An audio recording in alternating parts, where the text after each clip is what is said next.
A puma walks straight down the middle of an empty dirt road in southern Chile and doesn't flinch at the camera. In 1991, this exact stretch was dead sheep pasture, grazed to dirt. Today, it's part of 14.7 million acres that make up the largest connected national park system on the planet. Here's the part nobody saw coming. For the 25 years in between, the man who started it was investigated as a spy, accused of hiding radioactive waste, and put under police surveillance. Chile spent a quarter-century convinced he was the most dangerous man in Patagonia.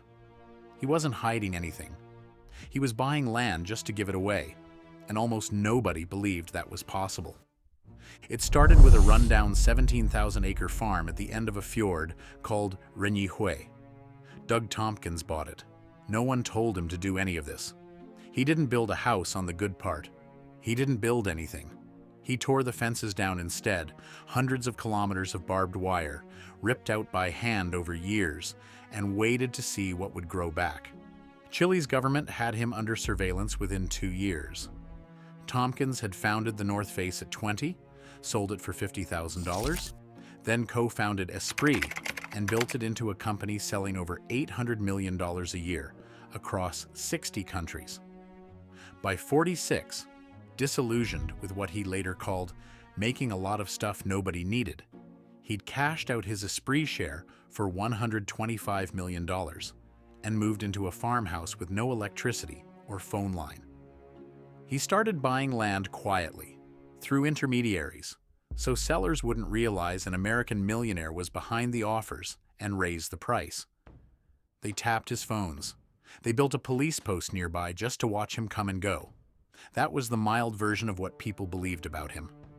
Radioactive waste was actually one of the tamer accusations. Local papers ran stories claiming he was carving out territory for a new Jewish state in the middle of Patagonia. A sitting congressman accused him of training a private army on his property. Ranchers said the real plan was to steal Chile's fresh water and pipe it out of the country to sell. Decades later, Christine would laugh about the CIA rumor in an interview. "The rumors were crazy," she said, still amused by how far it went. Nobody was laughing in the 1990s. Chile had only just emerged from nearly 2 decades of military dictatorship, and Tompkins kept buying so much contiguous land that his holdings ran almost coast to border, splitting a strip of the country nearly in half on the map. To a nation still raw from that history, a wealthy foreigner doing that in total silence looked exactly like the thing you'd want to be afraid of. He never explained himself the way people wanted him to. He just kept buying and kept flying his own small plane low over the property to check on it, which only fed the rumor mill further. By the mid-90s, he'd sunk tens of millions of dollars into land that, on paper, produced nothing. No crops, no cattle, no mining. Just old-growth alerce trees, some of them 3,000 years old and protected from logging for the first time, and rivers nobody was allowed to dam anymore. It got serious enough that members of Chile's Senate discussed stripping him of his holdings entirely, treating a private conservation project like a national security threat. Newspapers wrote that his promises about saving forests had to be a cover story for something far worse. Nobody could quite explain what. The hardest part to explain wasn't what Tompkins was doing. It was why anyone would believe he wasn't lying about it. He was running a plan nobody in Patagonia had seen before, and that alone made it look like a cover story.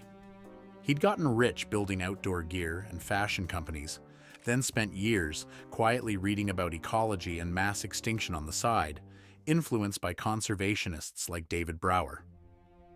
Somewhere in there, he decided the only version of conservation worth doing was the kind almost nobody had attempted at scale outside places like Yellowstone. Not a private reserve with a gate, not a ranch with a no trespassing sign. Actual national parks, the full legal apparatus, open to the public, protected forever whether he was alive to defend it or not. His logic was almost annoyingly simple. Buy the land while it's still cheap and mostly intact. Fix what's broken, hand it to the government so no future owner, no mining company, no dam project can ever undo the work. Nobody did that. Land in Patagonia was a one-way transaction. You bought it to extract something from it, timber or grazing or minerals. Tompkins was buying it to extract nothing, ever, and everyone around him assumed that had to be a cover story for something worse. A conservationist with no angle didn't compute, not in a country that had spent the last 2 decades learning to assume the worst about powerful outsiders with unexplained motives. Christine McDivitt joined him in 1993, then married him the following year. She'd been the CEO of Patagonia, the outdoor clothing company started by his old climbing partner, Yvon Chouinard, a job she called the best in the world. She gave it up, moved into that same farmhouse with no running water, and started tearing down fences beside him. It set the pattern for the next 20 years of their marriage. The suspicion followed them into Argentina too. By the early 2000s, the couple had crossed the border and started buying up cattle ranches near the Ibarra marshes, one of the largest freshwater ecosystems in South America, second in size only to Brazil's Pantanal. Local ranchers there had already hunted out jaguars, giant anteaters, and macaws over the previous century, clearing the land of anything that competed with cattle. The Tompkins didn't just want to protect what was left. They wanted to physically put the missing animals back, and they weren't shy about who they brought in to help. Tompkins partnered with financier George Soros on parts of the land purchases, and eventually worked with researchers connected to Harvard on the restoration science. That idea alone sounded reckless to biologists at the time. You don't release apex predators into a landscape and just hope for the best. Reintroduction programs fail constantly. Animals don't recognize unfamiliar terrain. Prey populations collapse before predators adjust, and locals retaliate the first time livestock goes missing. They did it anyway. Captive-bred jaguars, raised with almost no human contact so they wouldn't lose their fear of people, released in careful stages over years, decades after the last wild jaguar had been shot in the province. Giant anteaters trucked in from Paraguay. Green and scarlet macaws, extinct in Argentina for more than a century, bred in aviaries and slowly taught how to survive in the wild again. One flight cage at a time, one flock at a time. Total spending across both countries eventually crossed $345 million. Their own money, Esprit money, North Face money, Patagonia money, poured into land nobody would ever be allowed to farm, log, mine, or build on again. Not a foundation's money, raised from strangers. Not investors' money, expecting a return. Theirs, spent with the explicit goal of getting nothing material back. Then, in December 2015, it ended in a way almost nobody saw coming. Tompkins was kayaking on Lake General Carrera with a group of longtime friends, including Yvon Chouinard and mountaineer Rick Ridgway. Near land, the couple was already rewilding into what would become Patagonia National Park. The lake sits on the Chile-Argentina border, glacier-fed, 714 square miles of open water, and the temperature that day was hovering around 40 degrees Fahrenheit. A sudden storm hit, with gusting winds and waves reported as high as 9 feet. Tompkins and Ridgway's kayak flipped in the middle of it. Tompkins spent close to 2 hours in the water before rescue reached him. By the time doctors got him to a hospital in Coyhaique, his core body temperature had dropped to 66 degrees, 32 degrees below normal. He died of severe hypothermia hours later, at 72, survived by Christine, his 2 daughters, and his brother. For a man who'd spent 25 years being called a spy, a smuggler, a foreign agent with a hidden agenda, the ending was almost absurdly plain. Cold water, bad weather, a lake he'd paddled dozens of times before, with 3 of his oldest friends in the world watching it happen. Not a conspiracy, just Patagonia doing what Patagonia does to people who underestimate it, even people who'd built their whole second life around loving it. Word of his death spread through the outdoor industry he'd helped invent back in the 1960s almost instantly. Photographer Jimmy Chin, who'd filmed Tompkins in Patagonia years earlier, said it plainly. He and Chris had protected more land than anyone in history. He meant it as a fact, not a eulogy line. Christine buried her husband and picked the work back up within days, not months. Within weeks, she was already in meetings with Chile's government to finalize what would become the largest land donation the country had ever received. What she inherited wasn't just grief. It was an unfinished machine, spread across 2 countries, with land held in half a dozen different foundations and government relationships that had taken decades to build. 25 years of quiet land purchases and half-signed agreements, all of it needing someone to close the loop or risk staying private property forever, vulnerable to being sold off or subdivided the moment anyone looked away. She didn't slow down. She sped up. In December 2015, barely a month a widow, she was already meeting with Argentina's incoming president to hand over 370,000 acres of threatened wetlands for what became Ibarra National Park. In 2017, she went further, signing a protocol agreement with then-President Michelle Bachelet. Tompkins Conservation would donate over 1 million acres to Chile, and in return, the government would commit 9 million more acres of state land to conservation. 5 new national parks. 3 others expanded. All of it stitched into a single corridor running down the spine of the country, from temperate rainforest in the north to windswept steppe near the tip of the continent. People who'd once assumed she was covering for her dead husband's secret operation started showing up to help build trails instead. Former ranch hands became park rangers. The police post that used to sit near their farmhouse, watching their every move, just closed at some point. Nobody even bothered to announce it. In April 2019, Christine formally handed over Pumalín and Patagonia national parks to the Chilean state at a ceremony near Puerto Montt. By any measure anyone could find, it was the largest private land donation in history.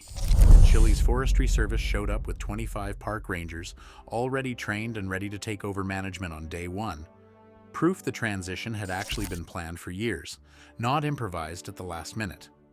Here's the number that makes the whole thing land: 14.7 million acres. That's the combined total conserved across Chile and Argentina through the Tompkins work, an area larger than Switzerland, spread across 17 national parks, either created from scratch or significantly expanded. In Chile alone, the parks they touched now hold 91% of all the protected acreage in the entire country.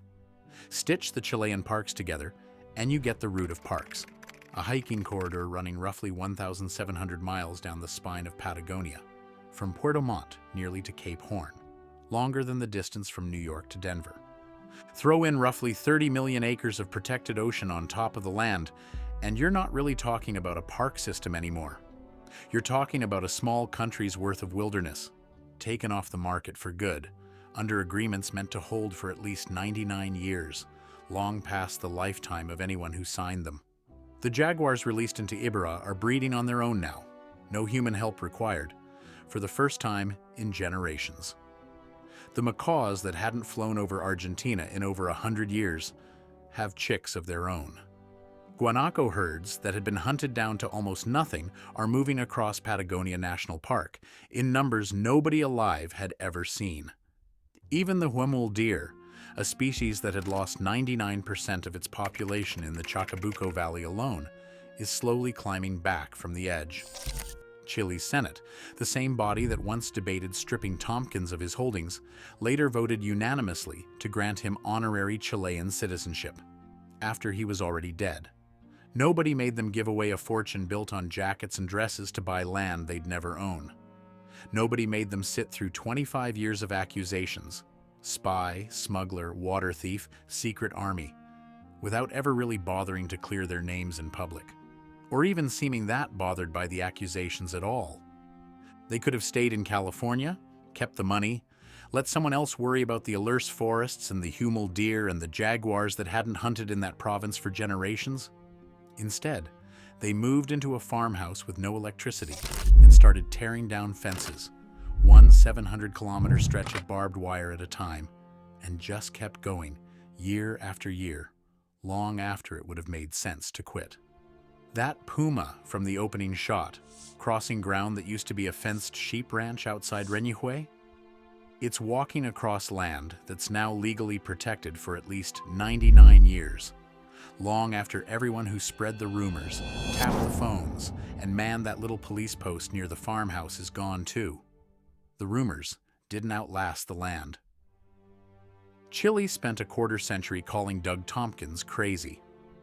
Now his name sits on a national park, his widow carries the title of UN Patron of Protected Areas, and the largest connected stretch of wilderness on the continent exists because two people from the fashion industry decided that answering the accusations was a waste of their time. They never got the apology. They were never really owed one either. Nobody in Chile in the 1990s had a reason to trust a rich American buying up half a province in silence.